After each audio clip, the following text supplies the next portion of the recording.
Jesus, segundo Mateus, capítulo de número 5 e o versículo de número 13.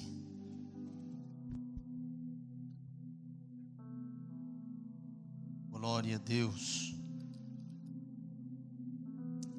Que nos diz assim: vós sois o sal da terra, mas se o sal se tornar insípido, com que há de se salgar?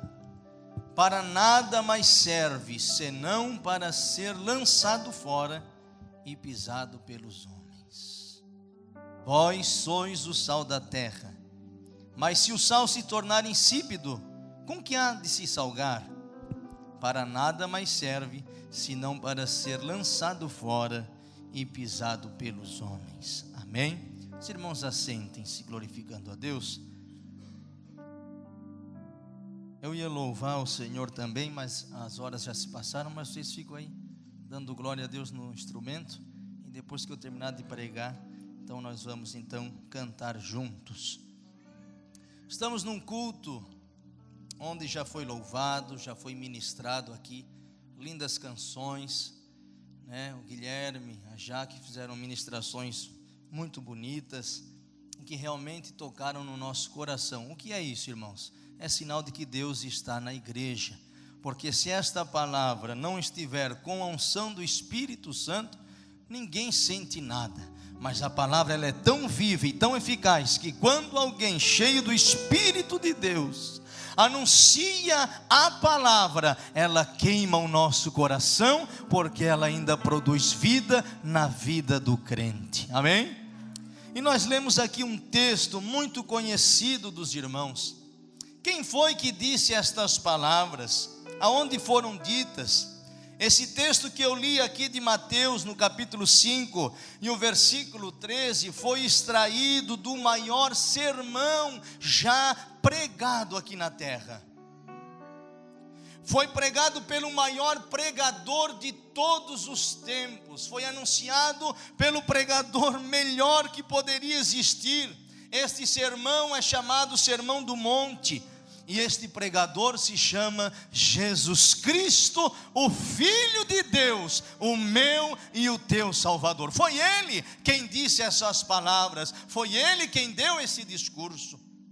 Ele pregou em um monte, não há ainda com precisão o nome desse monte, não se sabe o certo, qual foi o monte aonde Jesus pregou este sermão. Mas o que este sermão então ele significa? Ele significa que o reino de Deus havia chegado na terra, e junto com o reino chegou também o rei do reino.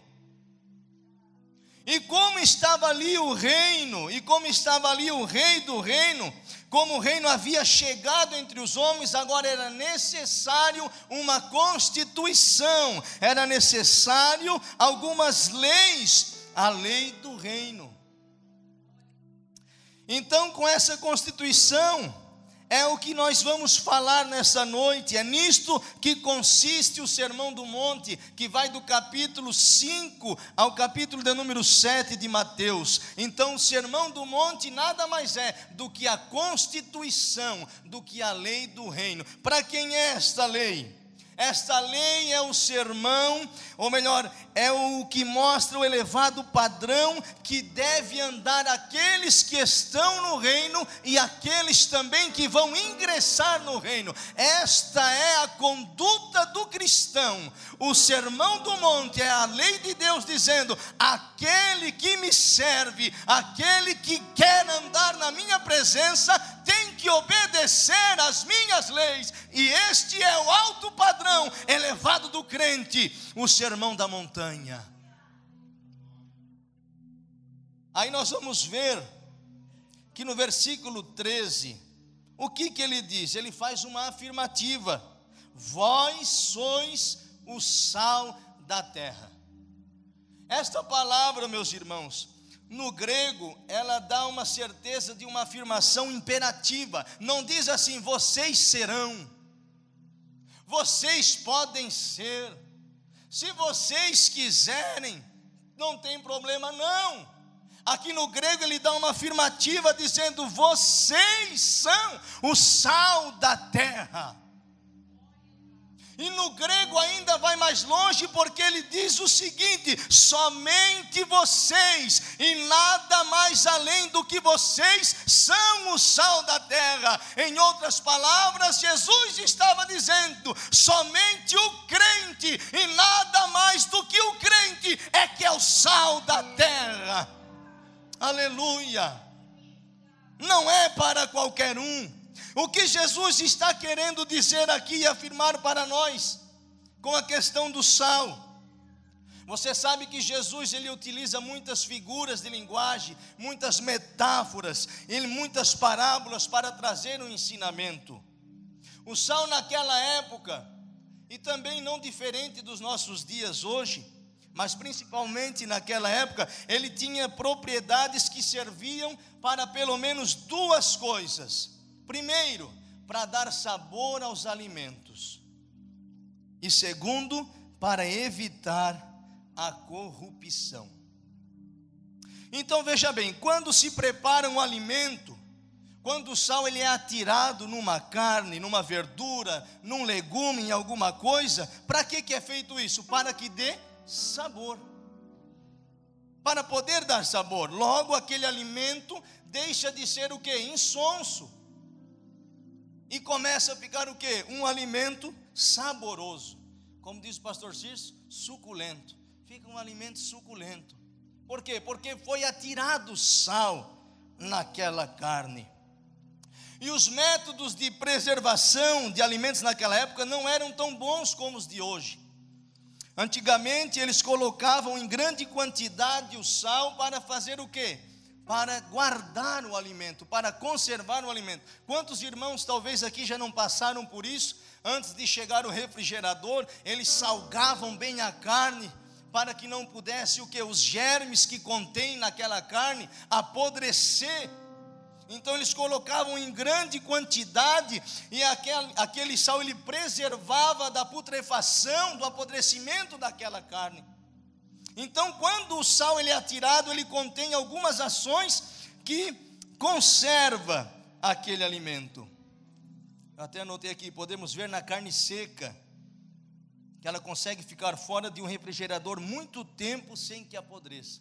Então essas eram as utilidades do sal, para dar sabor e também para conservar. Mas a Bíblia vai dizer que se o sal for insípido, a Bíblia está dizendo, se ele não tiver gosto, se ele for destituído de qualquer sabor, se ele for algo sem graça, para nada mais presta, senão para ser lançado fora e ser pisado pelos homens.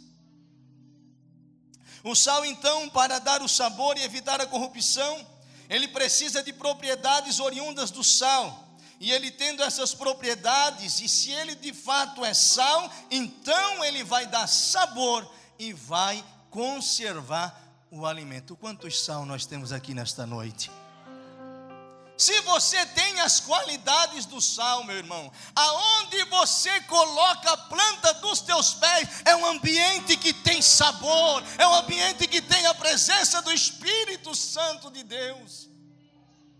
Aonde um sal chega, ele preserva, ele consegue parar, barrar, blindar de qualquer apodrecimento que o mundo quer inserir na nossa vida.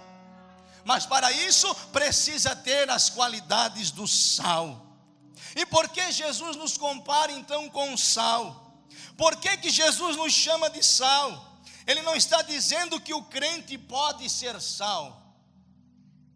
Ele não está dizendo que se você quer, você pode ser um sal. Não, ele está dizendo que o crente é sal.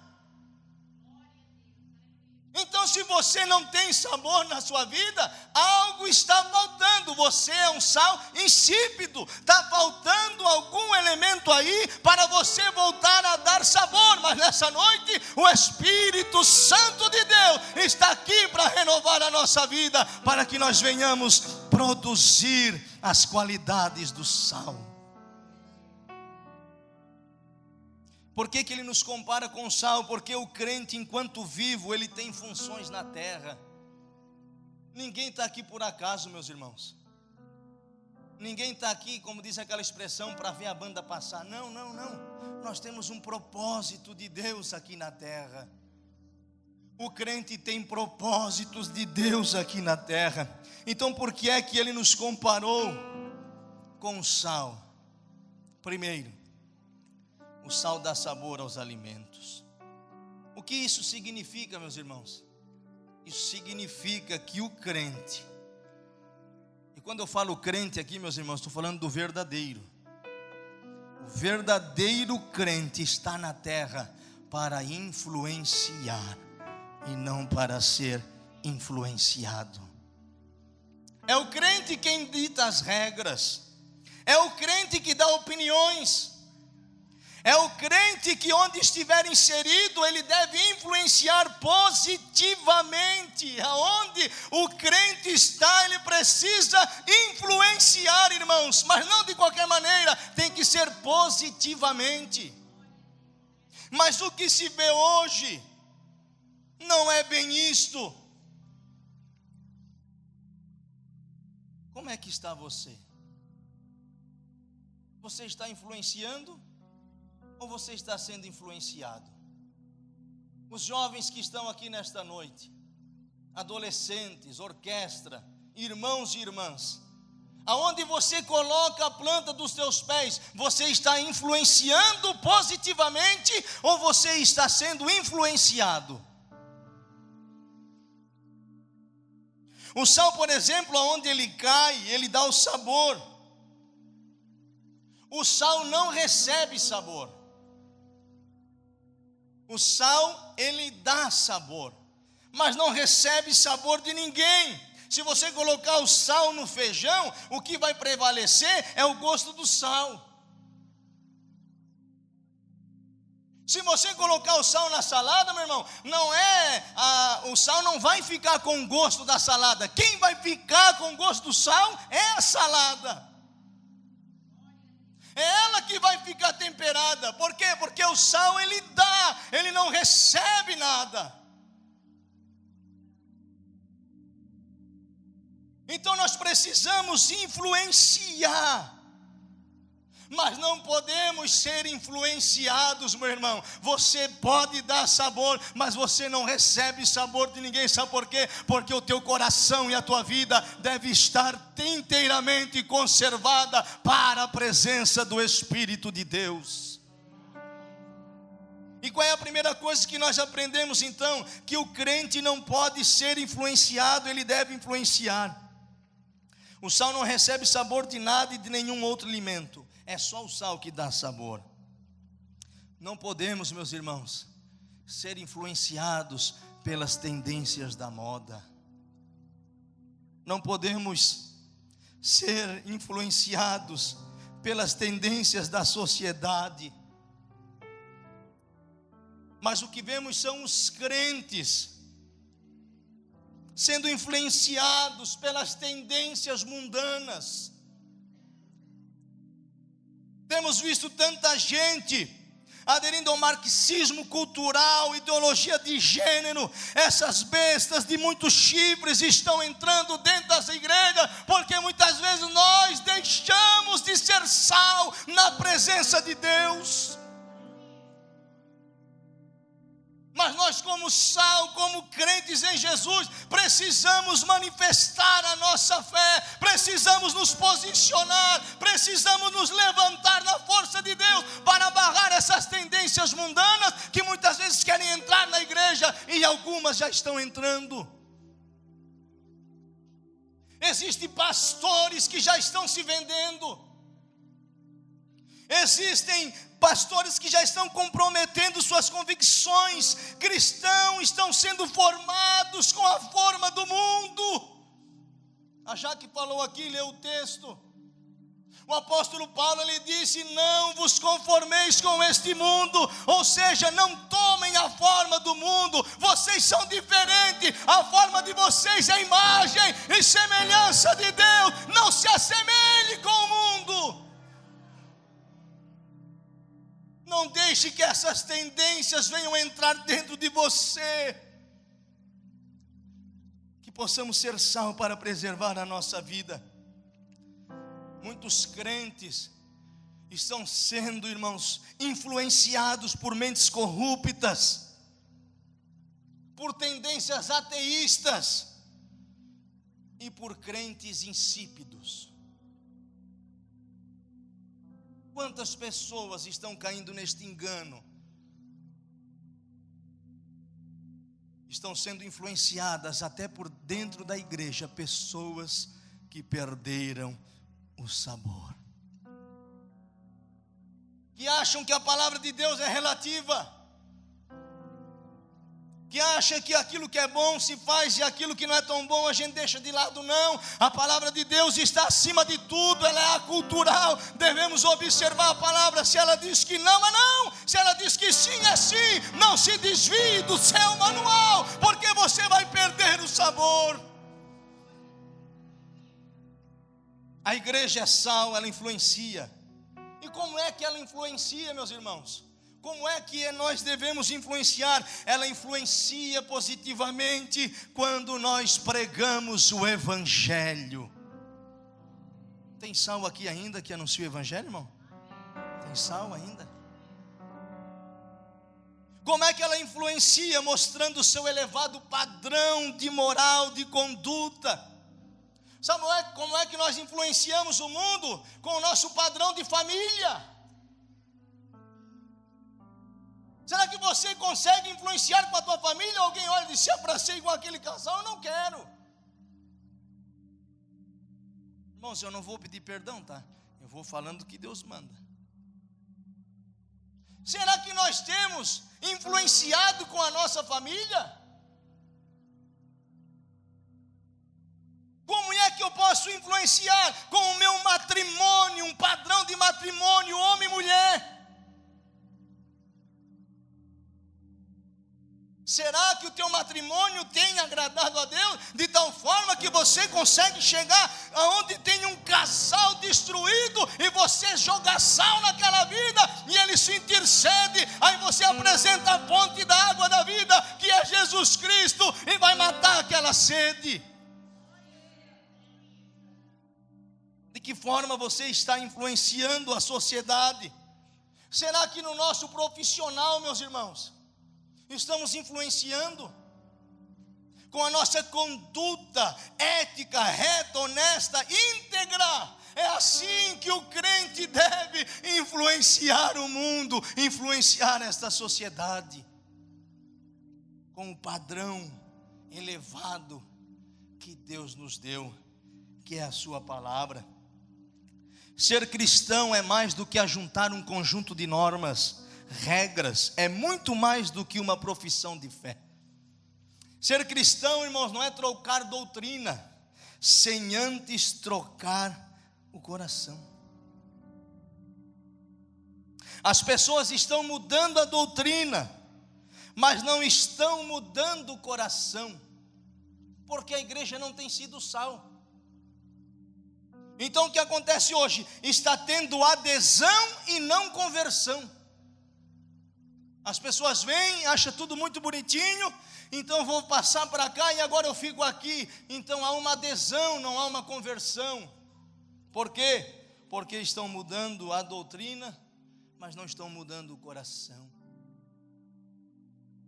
Mas notem que antes de ingressar no reino, a Mateus capítulo 3, João Batista disse, o reino está próximo. João Batista falou isso. Aí disseram, como é que eu faço para entrar nesse reino? Como é que eu faço para entrar nele? Aí João Batista disse o quê? Arrependei-vos. Tem que se arrepender para entrar no reino. Tem que ter metanoia. E o que é isso, irmão? Língua estranha, não? Só entra no reino a pessoa que passa por metanoia. Metanoia não se consegue numa piscina de batismo. Metanoia não se consegue tomando ceia, nem recitando versículo, nem vindo à igreja. Metanoia é um novo nascimento. Cristo precisa ser gerado em nós novamente. Aleluia, eu sinto a presença dele aqui nesta noite, falando conosco bem de pertinho. Metanoia se alcança mediante a regeneração, mediante o poder do Espírito Santo, que forma o velho homem em um homem novo, em um homem que é imagem e semelhança de Cristo. E agora então, este homem passa a ser sal da terra, e ele tem poder para influenciar. Quer ver um exemplo disso, irmãos?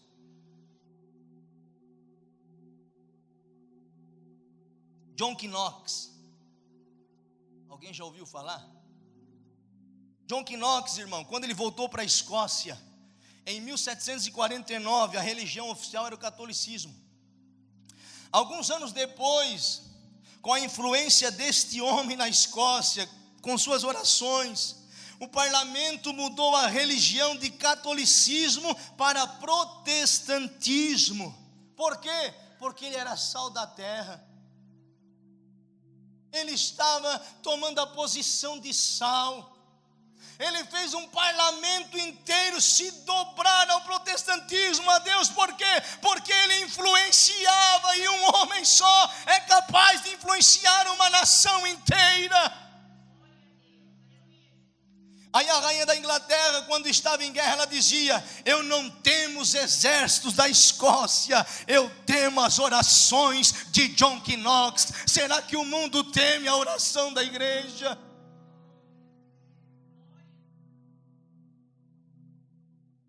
Aleluia, amém. Então a primeira influência, ele dá sabor.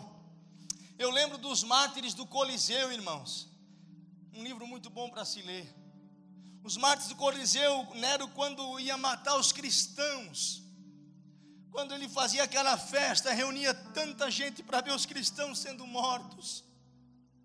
A história diz que ele soltava os leões famintos, e os cristãos ficavam na arena, dobravam os seus joelhos, e eles começavam a cantar: glória, glória, aleluia. Glória, glória, aleluia. Glória, glória, aleluia. Vencendo, vem Jesus. E aqueles cristãos de joelhos, irmãos, eram sal da terra, não negavam a fé, não negavam a palavra de Deus, estavam lá de joelhos, talvez com as suas mãos postas, mas sempre olhando para o céu e cantando glória, glória, aleluia. E aqueles leões famintos saíam e comiam eles vivos. E ali morria um monte de cristão. Depois o Nero, ele ia passear para ver o que tinha sobrado, ia chutando pé, ia chutando braço, ia vendo ali, e alguns que ficavam o rosto assim exposto, ele via um rosto alegre, um rosto feliz.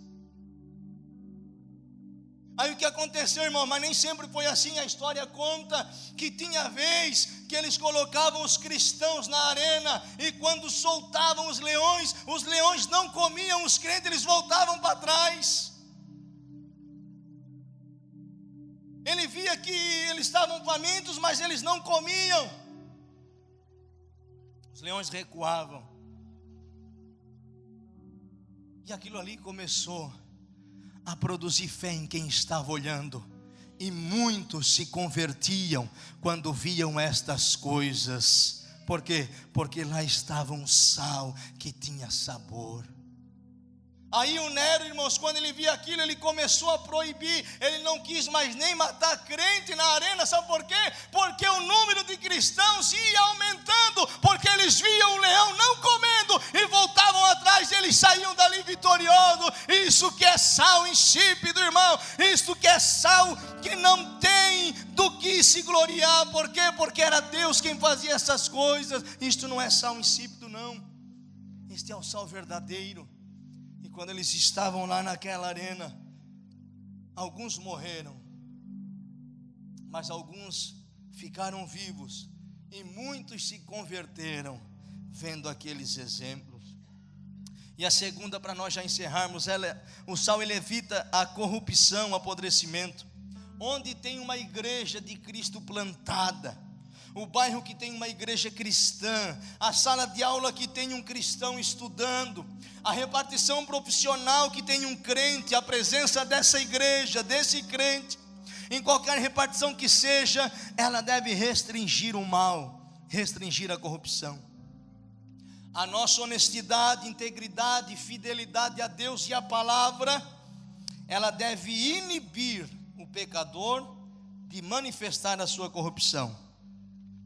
Agora o que se vê não é isso. O que mais se vê é crente na roda dos escarnecedores. Quando o crente chega, aí que o pau come.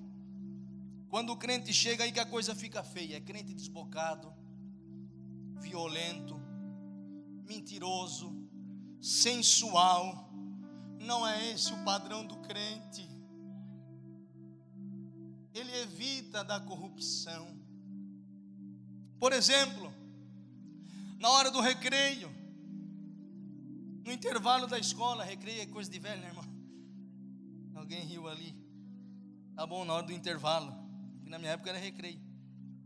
Na hora do intervalo na escola, alguns garotos, talvez ali, alguns meninos falando sobre sexo, falando sobre pornografia, talvez ali mostrando mensagens no WhatsApp pornográficas. E de repente vai chegando um jovem crente, mas um jovem crente, irmão, não esse que dá problema. E chega um jovem crente ali, eles veem que ele está se aproximando. O que vai acontecer? Ele vai começar a mudar de assunto. Por quê? Ali vem o Pedrinho. O Pedrinho ele é diferente. O Pedrinho ele tem integridade. O Pedrinho ele tem uma moral diferente. Aquele jovem ali é íntegro, ele é honesto, ele tem valores cristãos. Aonde o sal chega, ele inibe a corrupção. Será que no teu grupo de WhatsApp você está recebendo mensagem pornográfica? É porque você deixou de ser sal. Porque se ele te conhecer, ele saberia que você temia Deus e não mandaria isso para você.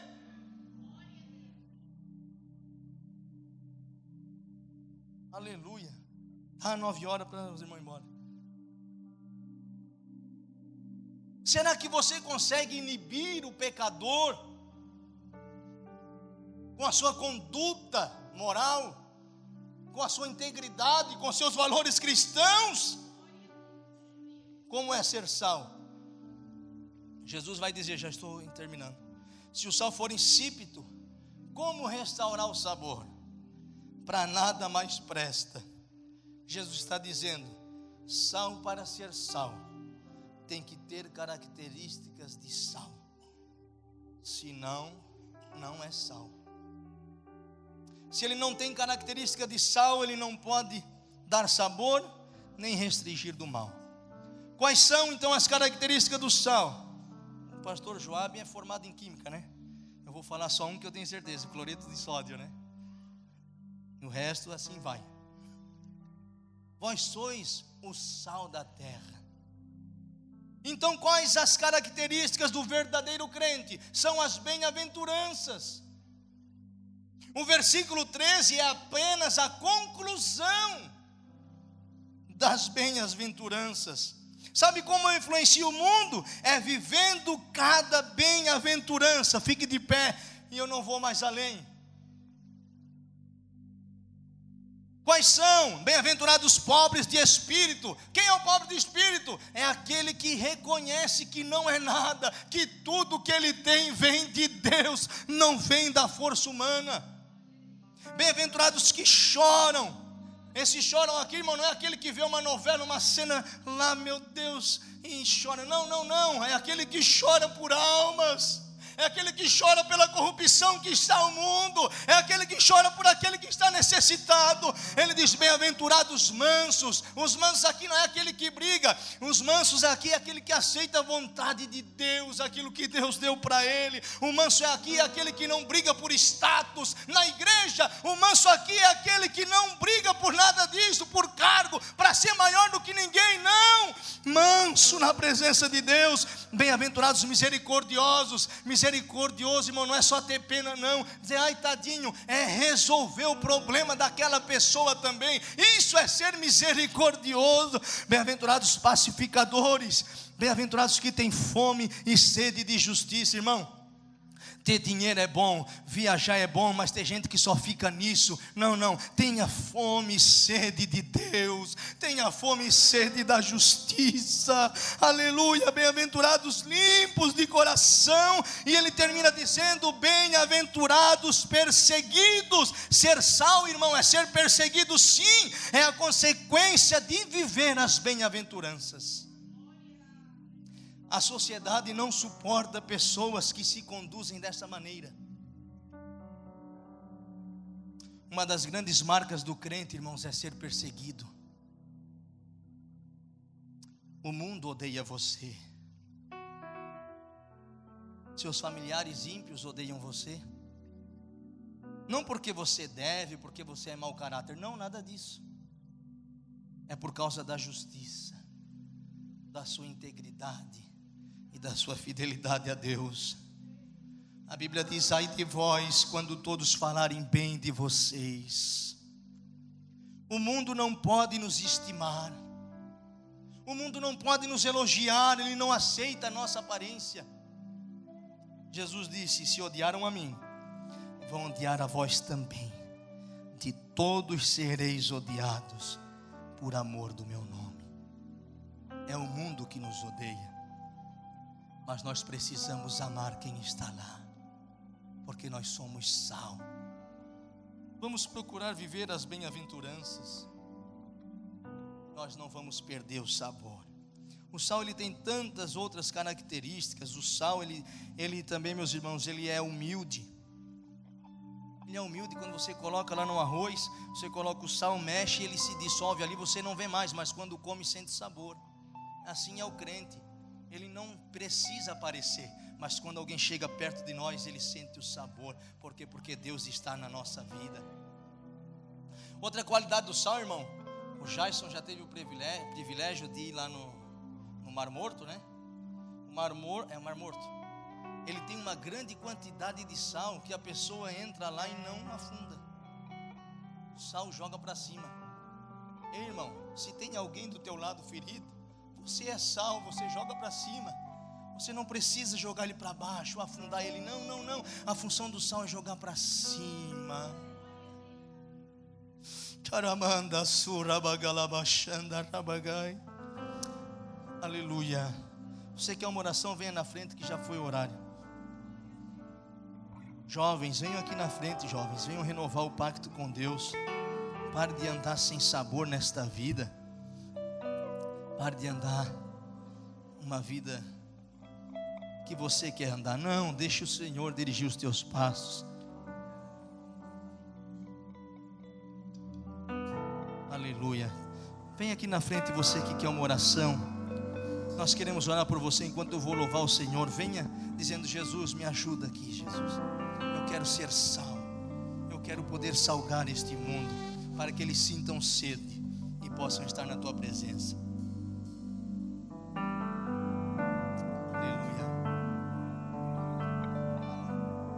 Os reinos se abalam, os povos se curvam, as bocas se abrem, as mãos se levantam para dizer que tu és o Rei,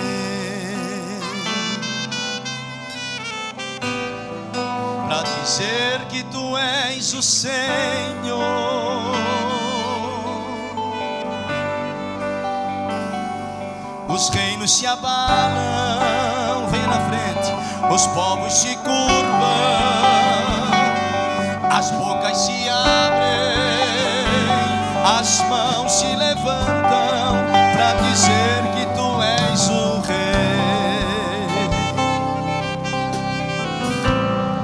para dizer que tu és o Senhor.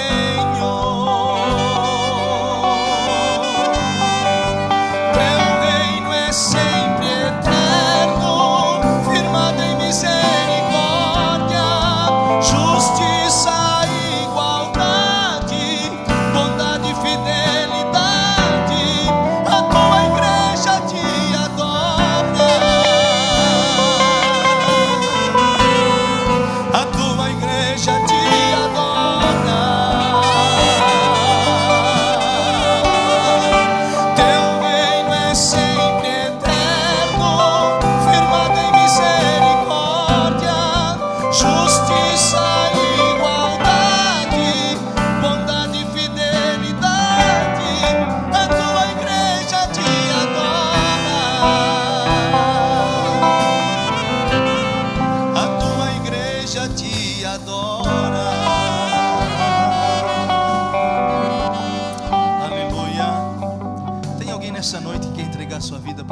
Jesus. Alguém que parou no meio do caminho, perdeu o sabor, nessa noite quer se reconciliar ou quer aceitar Jesus. Temos alguém? Levante a sua mão, eu quero orar por você. Se não temos, Deus abençoe. Feche teus olhos. Nós vamos orar também nesta oração por 2 pedidos. Pela irmã a irmã Terezinha pede oração pela sua irmã que está hospitalizada, e a Vera também pede oração para o Ricardo Marcon, que vai fazer uma cirurgia amanhã pela manhã. Vamos orar também pelo novo presidente do Brasil e o governante, para que eles possam ser homens íntegros, retos e fazerem aquilo que precisa ser feito e possam cumprir aquilo que eles falaram. Estenda as mãos para cá e vamos orar. Pai, te damos graça nesta noite. Precisamos ser sal. Nos ajude, Senhor. Muitas vezes temos perdido o sabor. Muitas vezes temos perdido a alegria. Muitas vezes não temos conseguido conservar aqueles que estão ao nosso redor. Mas queremos te pedir que tu venhas sobre nós diariamente e nos ajude, Senhor, a melhorar na tua presença. Abençoa, Senhor, esses irmãos que irão fazer a cirurgia amanhã. A irmã da Terezinha que está hospitalizada. Que a tua mão, Senhor, alcance essas vidas. Que o teu poder venha entrar em ação, dando graça. E que tu possas restaurar a saúde dos teus filhos segundo a tua vontade. Também oramos, Senhor, pelo nosso presidente, pelo governante, que o Senhor dê a direção certa, que o Senhor dê as estratégias certas, e que este povo, esta nação, jamais venha se esquecer que tu és o Senhor da nação. Que a tua misericórdia esteja continuamente sobre cada um de nós, para a glória do teu nome.